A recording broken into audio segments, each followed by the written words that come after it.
Urinary incontinence is the involuntary urine loss that is sufficient to be a social or hygienic problem. There's different types of incontinence: stress incontinence, overactive bladder, mixed incontinence, chronic urinary retention and overflow incontinence, functional incontinence, and anatomic. Some of the barriers to the treatment of urinary incontinence is that many patients self-manage by voiding frequently or reducing fluid intake and wearing pads. Nearly 2/3 of patients are symptomatic for 2 years before seeking treatment. Patient misconceptions and fears is that it's part of normal aging, or symptoms are not severe or frequent enough to treat, or is it too embarrassing to discuss, or treatment just won't help.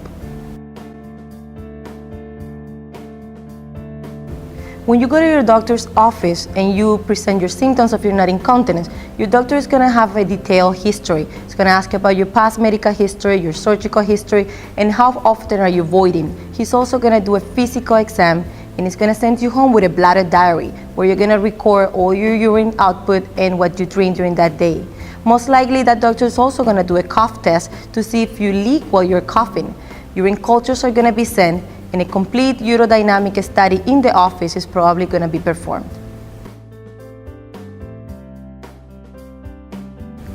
There are many treatments for urinary incontinence. First, we have behavioral therapy, where patients are going to start training their bladder to start voiding every 2 to 3 hours on a schedule.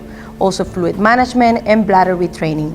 We also tell the patients to start doing pelvic floor exercises, which are like the Kegels exercise. We have anticholinergic medications for overactive bladder, and we have slings for stress urinary incontinence.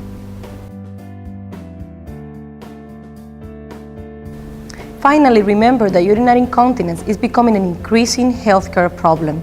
Most incontinence can be easily diagnosed and treated in the office or as an outpatient setting.